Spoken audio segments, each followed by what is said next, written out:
Bienvenidos, queridos amigos, a otro programa más de Conversando con Rey. Como siempre, invitados especiales, invitados que son parte de la historia de nuestra América, de la historia mundial, que no solo manejan los conceptos, sino que han estado construyendo ellos mismos el día a día, en este caso, de nuestra querida Centroamérica.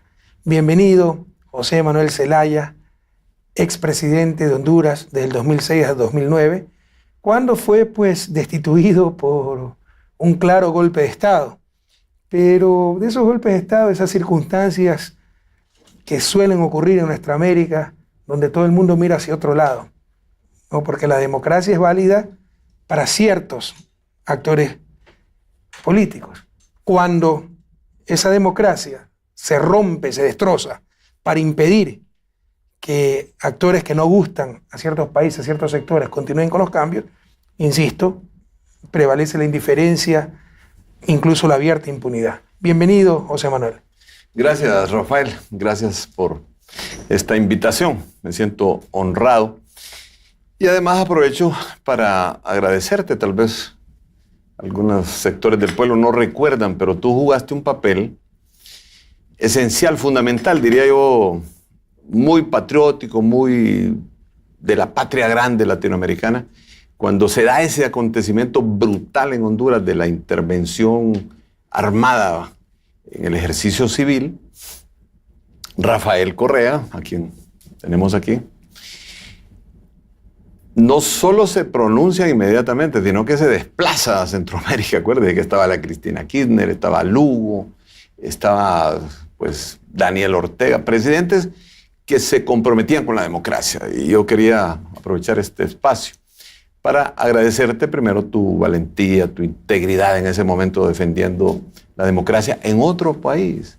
Si fuiste a Washington, tu papel en la OEA fue fundamental. Así que gracias, Robert. Bueno, te agradezco tus palabras tan elogiosas. En todo caso, tan solo cumplimos con nuestro deber. Si debe haber un denominador común en todos los países, en todos los gobiernos de nuestra América, ese denominador común debe ser la defensa de la democracia. Pero vemos que hay épocas donde no hay límites ni escrúpulos. Insisto, la democracia es válida mientras no cambie nada. Cuando hay riesgo de que cambie algo, no tienen el menor escrúpulo en destrozarla. Y ese es uno de los temas de este programa, ¿no? La política, la zanahoria y el garrote, particularmente por parte de Estados Unidos hacia América Latina, la cual siempre ha sido considerada por ese gran país del norte como su patio trasero. La política de la zanahoria y el garrote. ¿Cuántas veces se ha visto esto en Centroamérica? ¿Cuántas veces se ha visto esto en Honduras? ¿Cómo se ha expresado aquello, José Manuel? Mira, el pueblo hondureño está de pie. A pesar de golpe de Estado, de represión, asesinato.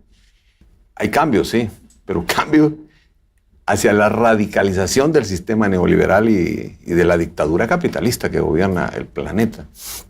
Esos cambios los acepta Washington. Cuando yo me sumé al ALBA, cuando asumí mi firma como presidente de Honduras a la Alternativa Bolivariana para las Américas, la irritación en Washington y especialmente en los grupos más conservadores, que son los halcones de Washington, fue increíble. Ellos mismos me lo dijeron. Me lo dijo el presidente Bush, me lo dijo John Dimitri Negroponte.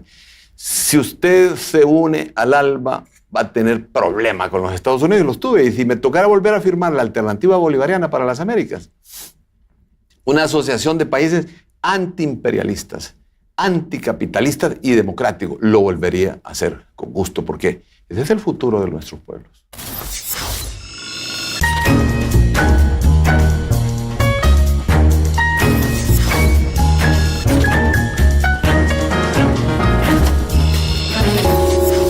Sí, pero increíble que se limite tanto las elecciones soberanas de un país por parte de un gobierno legítimo. Y vemos cómo cae el garrote, ¿no? Y por el contrario, también algunas veces se trata de cooptar ciertos espacios por medio de la zanahoria, las canonjías, las concesiones. Lastimosamente muchas veces no se trata si son gobiernos malos o buenos, sino si son amigos o consideran no tan amigos a ese gobierno. Y cuando un gobierno no es tan amigo, ahí te cae el garrote. En todo caso, estamos viendo también algunas cosas muy preocupantes, sobre todo con el gobierno de Donald Trump, por ejemplo, la finalización de la protección temporal para los migrantes, el famoso TPS por sus siglas en inglés. Centroamérica tiene muchísimos, toda la América Latina, tal vez no el Cono Sur tanto, pero la región andina, Centroamérica, tiene muchísimos migrantes en Estados Unidos. Sí. Muchas veces esas economías dependen de las remesas de esos migrantes, como en el caso de El Salvador. En Honduras también son extremadamente importantes, como lo eran en Ecuador. Y están suspendiendo esos estatus de protección temporal. Eso significa que esos migrantes van a tener que retornar a sus países. Ya lo hicieron para el caso de Honduras. Significaría, de acuerdo a algunas cifras, que cerca de 50.000 hondureños tendrían que regresar al país. Sí. Y eso implica, claro, Es un drama. Los migrantes no solo son cifras, son seres humanos, pero con sus remesas ayudan a sostener las economías de sus respectivos países. Sería un gravísimo golpe para la economía hondureña. ¿Qué piensas al respecto? Bueno, ¿cuál es el resultado, por ejemplo, de la conducta de Donald Trump para América Latina? Especialmente México, Guatemala, El Salvador y Honduras. Él dice, los migrantes surgen porque los gobiernos no dan respuesta a sus países, a sus pueblos. Está bien, esa es una valoración, pero lo que no reconoce es que en estos países nuestros de la órbita del dólar, las medidas económicas las receta el Fondo Monetario Internacional, que lo dirige Europa, y el Banco Mundial lo dirige los Estados Unidos, y es un pacto entre ellos para imponernos un modelo de explotación, de expoliación y de marginalidad, como es las privatizaciones, los servicios públicos, todos en manos de negocios, que empobrecen al pueblo, crean miseria y violencia. Entonces, señor Trump, lo que usted critica, usted lo provoca. Esa migración de América Latina hacia Estados Unidos es precisamente porque usted forza a estos países pequeños a modelos económicos que están fracasados, han fracasado en diferentes partes del mundo. Hoy, imagínate que dice la CEPAL que Honduras es el país más pobre de América Latina, pero fíjate bien cómo la implementación de ellos primero apoyan el golpe de Estado en Honduras, después apoyan golpes electorales, después acaban de apoyar un fraude electoral en Honduras, que eligen el presidente en forma ilegal y va a Estados Unidos a apoyarlo. Claro, entonces, ¿quién provoca la migración? Las mismas políticas norteamericanas del capitalismo global, lleno de transnacionales, lleno de monopolios, lleno de oligopolios, lleno de controles sistemáticos de la economía que no dejan a nuestros países por lo menos respirar. Si los tratados de libre comercio, tratado del TLC con Centroamérica, los tratados con Europa simplemente son tratados de neocolonialismo. Eso no ha desarrollado nuestras economías. Imagínate que traemos comida de Estados Unidos, traemos maíz de Estados Unidos, pudiéndolo sembrar en nuestros países. Es claro que ese neocolonialismo, como el colonialismo original, extrajo mucha riqueza en nuestros países.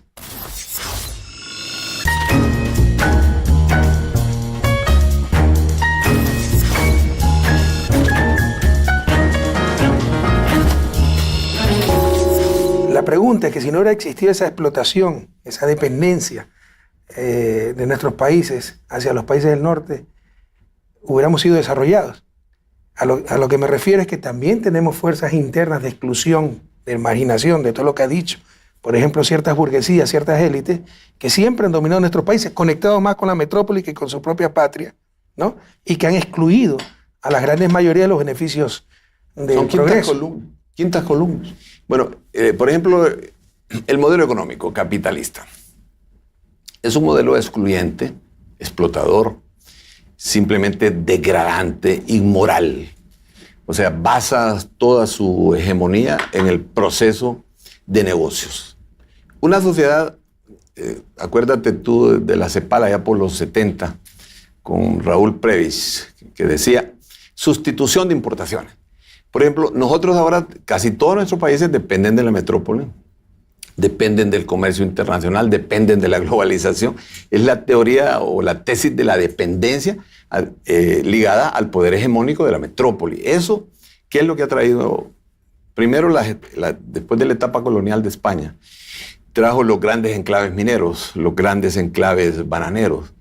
Ahora, pues, la transnacionalización de la economía, digamos, en el caso de Centroamérica y México. Esto, Rafael, para mí solo tiene un solo símbolo.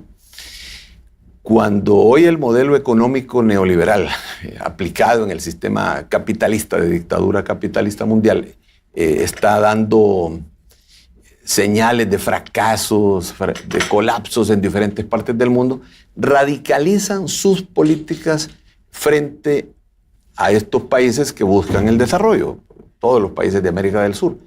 Todos necesitamos unirnos para crear políticas que suplanten la dependencia de la metrópoli. Eso son las políticas sociales, frente a una realidad. Y ahí solo permíteme agregar algo. La zanahoria desapareció, solo quedó el garrote, te lo digo honestamente, porque todavía en los 90, cuando cae la cortina de hierro, el muro de Berlín, y se empiezan a crear reformas estructurales de la economía en toda América Latina, todavía Estados Unidos tenía el AID, la Asociación Internacional para el Desarrollo, la Alianza para el Progreso de los Kennedy, y aparecen las políticas de fondos de inversiones sociales, que eran políticas que se llamaban de compensación ante los golpes tributarios que tenían las reformas estructurales. Ya desaparecieron las políticas de compensación. Hoy lo que crean son ejércitos, gobiernos militares, dictaduras militares, y forman cada día más organismos represores del Estado. El Estado se ha vuelto en nuestros países un Estado terrorista. ¿Por qué? Porque se vuelve enemigo de los pueblos. Fíjate que los opositores les aplican la judicialización de la política. Y a los opositores les dan todos los componentes de enemigos del sistema para excluirlos del proceso. Implantan democracias que son democracias falsas, democracias al estilo capitalista. Democracias ficticias. Sin embargo, todavía existen ciertas políticas de zanahoria, por ejemplo, preferencia arancelaria, pero son instrumentos de chantaje.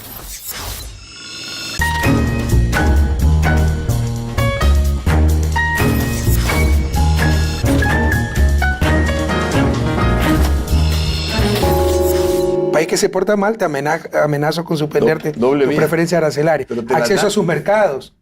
Te las dan, la preferencia arancelaria te las dan si tú les das también a ellos el mismo tratamiento. Entonces pones a países, digamos, como el nuestro, países pequeños, como El Salvador, países pequeños, a competir con Europa, a competir con la gran potencia militar, industrial y tecnológica que es los Estados Unidos. Absurdo.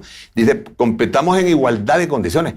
Totalmente absurdo, economías subsidiadas. Pero claro, cuando me uní, bueno, contigo, con Chávez, con Cuba, con Raúl, con Fidel, cuando me uní buscando realmente salud, educación, maestros en Cuba, cuando nos dieron petróleo en Venezuela, entonces las norteamericanas compañías, igual que las europeas, se sintieron agredidos, simplemente porque no aceptan competencia.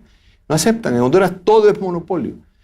Oligopolios, las telecomunicaciones, la energía monopolizada y privatizada, las carreteras privatizadas y monopolizadas, los aeropuertos privatizados y monopolizados, el dinero privatizado, el sistema financiero privatizado. Entonces, ¿qué le queda al pueblo? Simplemente le queda lo que estamos haciendo, organizándonos revolucionariamente para cambios en el país.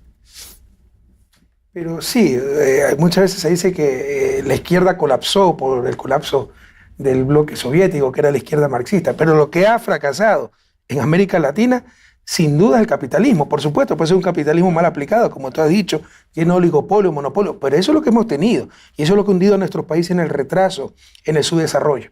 Ahora, la política del zanahoria y de garrote se puede expresar de otra forma también, ¿no? Yo coincido contigo en que ahora ha prevalecido más el garrote en forma expresa, ¿no? Amenazas, etcétera, pero en forma más sutil se utiliza esa política cuando tú lo viviste en carne propia, sí. Y no fue tan sutil. Cuando tienes un gobierno que consideran no tan cercano o que es más cercano a lo que ellos ubican como sus enemigos, por ejemplo, pedir médicos a Cuba, entonces va a ser el antidemocrático, autoritario, dictador, caudillo, los medios internacionales, los medios nacionales te empiezan a desprestigiar todos los días. Pero puede ser el más grande criminal, acusado de paramilitar, de estar vinculado con narcotráfico, corrupto, etcétera, que si eres cercano a los Estados Unidos, entonces ahí no pasa nada. Es decir, no hay malos o buenos gobernantes, sino amigos o enemigos. A los enemigos al garrote, sin respetar ningún límite. El democrático, derechos humanos, nada. Y a los amigos, la zanahoria. Mira, por ejemplo, a mí el Fondo Monetario Internacional, yo tuve problemas con el fondo. Yo no ocupaba un acuerdo con el fondo porque tenía reservas internacionales suficientes. Mi balanza comercial estaba bien, mi balanza de pagos estaba al día. Tenía la menor deuda externa de la historia de Honduras y posiblemente la más baja de América Latina. Imagínate que nosotros estábamos en el 17% del PIB. O sea, es la más baja de América Latina que teníamos. Sin embargo, el Fondo Monetario quería que devaluara la moneda. Este gobierno la ha devaluado. Me pidieron que aplicara las medidas que aplicaba el presidente Uribe en Colombia, que son medidas para gobiernos dictatoriales, pues, o sea, medidas que rompen todo el Estado de Derecho. Me pidieron el Plan Colombia para Honduras. Me negué al Plan Colombia para Honduras, me negué a la devaluación de la moneda, me negué a darles las preferencias a las arancelarias que querían con el petróleo, a las compañías petroleras. Entonces usaron los mecanismos de una consulta que estaba realizando, que se llama cuarta urna. El día de las elecciones ponen una urna más para consultarle al pueblo. Eso dijeron que era delito de traición a la patria. Y me derrocaron por las armas. Entonces, ¿cuál es la lección aprendida con los Estados Unidos? Estados Unidos es un imperio. Es un país desarrollado que tiene una democracia interna, pero para afuera actúa como un imperio y aplica medidas déspotas en el sistema capitalista. No aceptan cambios. Cuando los cambios no les favorecen a sus transnacionales y a sus negocios, entonces los rechazan abruptamente. Y eso usan lo que se llama el think-tank, tanques inteligentes, para actuar. No es que actúan tan abiertamente. Bueno, aquí en Venezuela han tocado, en otros países o en Cuba, ahí tuvieron que hacer las cosas abiertamente porque los cambios eran fundamentales. Pero en nuestros países usan a la sociedad civil. Tienen ONGs pagadas, iglesias pagadas, con honrosas excepciones, pastores que reciben beneficios de una u otra manera de ONGs que la financia el Congreso de los Estados Unidos, manejan al sector privado. Entonces, tienen como quintas columnas que realmente crean, junto a los grandes medios de comunicación, las grandes corporaciones, crean espacios falsos de discusión y de debate. Y manipulan toda la información. Entonces, sustituyeron la zanahoria por el cerco mediático, diría. Ya no ocupan tanto las zanahorias, sino que usan el cerco mediático.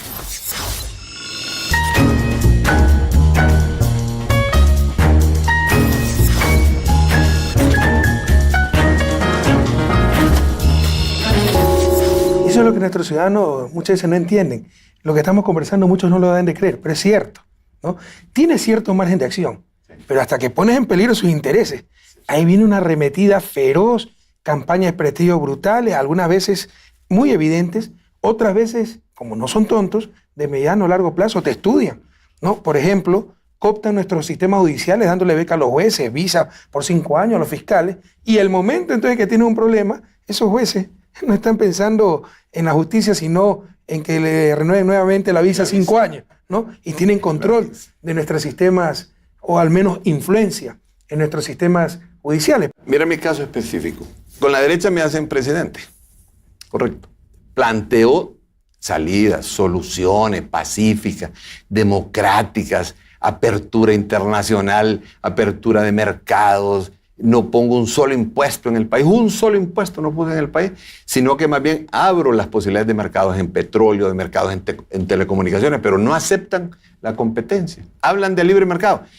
Mentira, falso, no quieren el libre mercado. Tienen ventajas comparativas y hacen los mercados cautivos y hacen grandes concesiones para mantener esquemas totalmente controlados. Entonces, es cuestión de conciencia. Tú eres un hombre de conciencia y así te ve América Latina, como un académico que estudió en Estados Unidos, pero con una gran conciencia social, y te perfilás como un líder latinoamericano increíblemente reconocido. La conciencia. No soy líder ni en mi casa, pero muchísimas gracias por tus palabras. Lo creo. Para subir de categoría en mi casa tengo que esperar a que se pierda el gato. Pero, bueno, gracias. Bueno, Yo te lo digo porque esa es la voz de los pueblos. Yo ahora estoy en la vil y llana llanura. Desde que asumí un papel de defensa de los intereses de la justicia, de los intereses sociales, de los intereses populares, de buscar equidad, subirle el salario a los trabajadores. Es increíble, ¿no? Cómo te marcan como enemigo, por eso. Óigame, subirle cómo te el salario. tratan de destruir, no solo políticamente, personalmente, familiarmente. Subirle a los maestros, subirle a los trabajadores, permitir la competencia, apoyar un sistema de democracia participativa. Por ejemplo, que en Honduras es un delito eso. Simplemente me estigmatizan, me sacan a balazos. Ese golpe lo planeó el Comando Sur, con la Central de Inteligencia Americana. Cada día se comprueba más que el que se beneficia de un crimen es el autor del crimen. Entonces, ¿quién se benefició del golpe en Honduras? ¿Quién instaló una dictadura en Honduras? Los Estados Unidos. ¿Quién apoya fraudes en Honduras? Los Estados Unidos. Entonces, es oportuno que rectifiquen, porque nosotros, en este campo, que estamos luchando al par del pueblo, con todos los pueblos de Latinoamérica, incluyendo el pueblo de Ecuador, creo que el destino nos corresponde a los pueblos que luchan por la justicia. Y ese es el reconocimiento que tú tienes a nivel internacional, Rafael, porque tu lucha es una lucha histórica. Lo que a ti siempre los intelectuales o los escritores te colocan, dice, en la década ganada, en la década que Rafael Correa fue presidente de Ecuador. Te agradezco mucho tu palabra. En todo caso, yo coincido en gran medida con lo que estás diciendo. La gente común no lo siente, no lo percibe, y pudiera creer que estamos exagerando o que se están inventando cosas inexistentes, pero las restricciones externas existen. ¿Cómo enfrentar aquello? La mejor manera de hacerlo es con la integración, pero vemos que se está retrocediendo, que estamos yendo para atrás en algo tan fundamental. Yo también tengo la esperanza que sea temporal, pero cómo duele desandar lo mucho que se avanzó.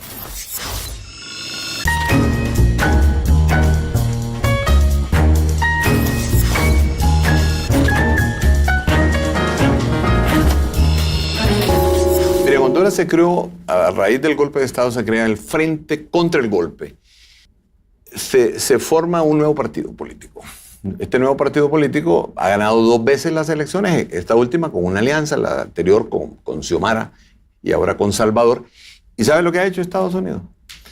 Ir a ponerse al par del Tribunal de Elecciones a legitimar el cambio en las tendencias electorales. O sea, una injerencia total, una intervención total. Solo le falta entrar como entraron en 1924 con los marines norteamericanos a Tegucigalpa. Solo les falta entrar con las tropas. Bueno, ya tienen varias bases militares. Creo que la base que tenían en, ¿cómo se llama? Manta. Sí. Que tenían en Malta, ahora la trasladaron a ¿Quieres que te cuente una anécdota de la visión de ese gigante? Y bueno, permíteme hacer una infidencia a la audiencia. Estamos grabando este programa desde Caracas, Venezuela, la tierra de Bolívar, la tierra del comandante Chávez.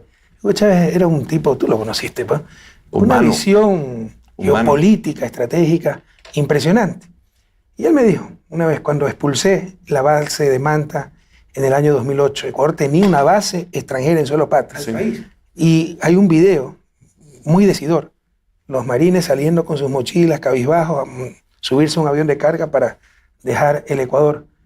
Y Chávez me dijo una vez, esa imagen nunca te la van a perdonar los norteamericanos. No sé si sea coincidencia, ¿no? Que por aquello, o es por aquello que ahora recibimos tanta persecución, tanta campaña negativa, tanta desinformación, etcétera, ¿no? Sí, esas imágenes, esa base que fue desalojada en Ecuador se trasladó prácticamente a Honduras.